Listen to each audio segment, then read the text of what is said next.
Moto அவங்களோட G சீரிஸ்ல அடுத்தடுத்து smart ஃபோன்ஸை listing பண்ணிக்கிட்டே இருக்காங்க, லான்ச்சும் பண்ணிட்டு இருக்காங்க. அந்த வகையில் அடுத்து அவங்களோட மோட்டோ g54 அந்த ஸ்மார்ட் ஃபோன் வந்து கன்ஃபார்ம் பண்ணியிருக்காங்க. மோஸ்ட் ஆஃப் ஸ்பெக் எல்லாமே தெரிய வந்துருச்சு. ஃப்ளிப்கார்ட்லேயுமே அஃபிஷியலாக பேஜ் லான்ச் பண்ணிட்டாங்க. பட் அவங்க மோட்டோலேயே வந்து மோஸ்ட் ஆஃப் ஸ்பெக் எல்லாமே ரிவீல் பண்ணுறாங்க. சொல்ல போனோம்னா ரொம்ப சிம்பிளான ஸ்பெசிஃபிகேஷன் நல்லாவும் இருந்தது. பட் ப்ரைஸை மென்ஷன் பண்ணாமல் என்னென்ன ஸ்பெக் இருக்குங்கிறதெல்லாம் ஆல்ரெடி வந்து ரிவீல் பண்ணிட்டாங்க. அது என்ன ஏதுங்கிறத பற்றி தான் பேசுறதா இந்த ஒரு வீடியோ பார்த்து முடிச்சுட்டு உங்களோட ஒப்பீனியன்ஸை மறக்காம ஷேர் பண்ணுங்க. வீடியோ பிடிச்சிருக்கிற பட்சத்தில் லைக் பண்ணிட்டு சப்ஸ்கிரைபும் பண்ணுங்க. இந்த g54 ஆக்சுவல் லுக் வந்து இதான் கன்ஃபார்ம் பண்ணிட்டாங்க. 3 கலர் வேரியன்ஸ் இருக்க போதுங்கிறதையும் கன்ஃபார்ம் பண்ணிட்டாங்க. இந்த 3 கலர்ஸ் தான் ஆக்சுவலாக இது ஒரு பையிங் பேஜே வந்து கிரியேட் பண்ணிட்டாங்க மோட்டோ சைட்ல இருந்து. ரொம்ப சிம்பிளாக, அதனால அங்கேயே மொத்த டீடைல்ஸுமே வந்து ரிவீல் ஆகிற மாதிரி தான் இருந்தது. டிசைன் பொறுத்த வரைக்கும் இதுன்ட்டாங்க ரொம்ப காமனாக பார்த்தா தான் back plastic build and 2 cameras இருக்கக்கூடிய ஒரு செக்மெண்ட் அண்ட் ஃப்ரண்ட்ல சென்டர் பஞ்ச் ஹோல் இருக்கிற மாதிரி பெசிலஸ் ஸ்க்ரீனாக தான் இருந்தது. பார்க்கறதுக்கு நல்லாவே இருந்தது. டிஸ்பிளேவோட ஆக்சுவல் ஸ்பெக் அப்படின்னு பார்த்தோம்னா 6.78 இன்ச்சஸ் இருக்கக்கூடிய ஒரு IPC LCD panel. But 120 H வரைக்குமான ரெஃப்ரெஷ் ரேட் இருக்கு. டீசென்டான அவுட்டோர் பர்ஃபார்மன்ஸ் இருக்குன்னு தான் மென்ஷன் பண்ணுறாங்களே தவிர்த்து ஆக்சுவலாக என்ன பிரைட்னஸ் லெவல் இருக்குங்கிறது பெருசாக எங்கேயும் ரிவீல் ஆகலை அந்த லீக் பேஜ்லையுமே கூட. பட் ஓகே, ஒரு டீசென்ட் ஸ்க்ரீன் அப்படிங்கிறது மட்டும்தான் இப்போதைக்கு ஓவராலாக தெரிய வந்த ஒரு விஷயமா இருந்தது. அடுத்த ஃபோனோட பர்ஃபார்மன்ஸ் அப்படிங்கிற ஒரு விஷயம் வந்தோம் அப்படின்னா, இந்த ஃபோனை பொறுத்த வரைக்கும் நமக்கு மோஸ்ட்டாக இதுவுமே கன்ஃபார்ம் பண்ண ஸ்பெக்னு சொல்லலாம். டிமென்சிட்டியோட 7020 நீங்கள் ஈக்குவல் பண்ணணும்னாலும் ஓகே தான். பட் இல்லைனாலும் இது ஒரு நல்ல செக்மெண்ட் சிப்பு தான். பர்ஃபார்மன்ஸ் வைஸ்லையுமே நல்ல ஒரு ஒர்த்தியான சிப்பாக தான் கொடுத்துருக்காங்க. 695 விடவே கொஞ்சம் பெட்டராக இருக்கலாம்.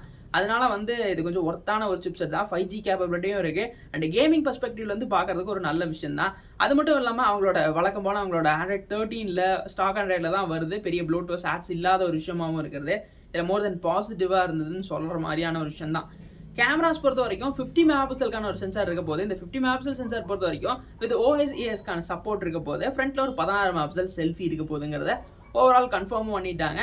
இதுவுமே ஒரு நல்ல மேட்டர் தான். 50 மெகாபிக்சல் சென்சார் ஓரளவுக்கு நல்ல குவாலிட்டியாக தராங்க. கேமராஸ்க்கு நிறைய வந்து விஷயங்கள் சொல்லியிருந்தாங்க. உங்களுக்கு ஆக்சுவல் கலர் நீங்கள் என்ன டேரெக்டாக உங்கள் ஐயில் பார்க்குறீங்களோ அந்த கலர் வந்து நான் கரெக்டாக வந்து அக்யூரேட்டாக இருக்கும். ரொம்ப ஓவர் சேச்சுரேஷன் கலர்ஸ்லாம் இருக்காது அப்படின்னு சொல்லி மென்ஷன் பண்ணுறாங்க. ஆவரேஜாக நல்லாவே பர்ஃபார்ம் பண்ணுதுன்னு தான் சொல்லணும். மோட்டோ ரொம்ப எக்ஸ்ட்ராக்சர் பண்ணியெல்லாம் ஒரு ஃபோட்டோவை காட்டுறதில்ல, ரொம்ப சிம்பிளிஃபைடாக தான் பண்ணி கொடுக்குது. பட் செல்ஃபீஸில் சில இன்டர்கிரேட்டட் அந்த ஃபேஸ்க்கான பியூட்டி மோட்லாம் பண்ணுறாங்க. அது வந்து ரொம்ப பெட்டரானுலாம் சொல்ல முடியாது. ரொம்ப டீசென்ட் லெவலில் ஆவரேஜாக கேமராவோட செக்மெண்ட் வந்து நல்லாவே இருக்குங்கிற மாதிரி தான் இருந்தது. ஃபைனலாக பேட்டரிஸ்னு வரும்போது 5000 mAh இருக்குன்னு கன்ஃபார்ம் பண்ணிட்டாங்க. பட் லீக்ஸ்லையுமே எங்கேயுமே ரூமர்ஸ் படியுமே ஃபாஸ்ட் சார்ஜிங் மென்ஷன் பண்ணல. பட் 30 வாட்ஸ் இருக்குங்கிறது கன்ஃபார்ம்டு அப்படிங்கிறது சொல்லிட்டாங்க. அண்டு இந்த செக்மெண்ட்டில் ஃபஸ்ட்டாக 256 GB ஸ்டோரேஜ் நாங்கள் தரப்போகிறோங்கிறத கிளைம் பண்ணுறாங்க மோட்டோ சைட்லேருந்து. இந்த செக்மெண்ட் அது எந்த செக்மெண்ட் அப்படின்னு பார்க்கும்போது under 20K segment. Under 20K செக்மெண்ட்டில் கொடுக்குறது தான் வந்து ஒரு மோஸ்ட் அவங்க சொல்கிற விஷயத்துக்கு கரெக்டாக இருக்கும்னு நினைக்கிறேன். 20,000 256 GB ஸ்டோரேஜ்னா வேரியன்ட் என்ன மோஸ்ட்டாக 12 GB ராமாக இருக்கணும். பட் அந்தளவுக்கு கொடுக்கலனால 8 256 GB இருக்கிறதுக்கும் சான்ஸ் ஜாஸ்தியாகவே இருக்குன்னு தான் நினைக்கிறேன். அண்டர் 20K செக்மெண்ட்டில் அந்த ஸ்மார்ட் ஃபோன் லான்ச் ஆகுது அப்படிங்கிற பட்சத்தில் நல்ல ஒரு ஆப்ஷனாக இருக்கும். ஒரு காம்படிட்டிவாகவும் இருக்கும். ஸ்பெக்கெல்லாம் ரொம்ப சிம்பிளிஃபைடாக இருக்கிற மாதிரி இருந்தாலும் மார்க்கெட்டுக்கு நல்ல ஒரு காம்படிட்டிவான ஸ்பெக்கு மோட்டோ மேலே ஒரு நல்ல ஒப்பீனியன் இருந்துகிட்டு இருக்கு இந்த டைமில். அதுக்கேற்ற மாதிரி ஒரு ஸ்பெக் தான், ஸ்பெக் ஷீட் தான் அதுக்குமே கொடுத்துருந்தாங்க. பட் ஓவரால் எனக்கு அந்த ஃபோன் பிடிச்சிருந்தது.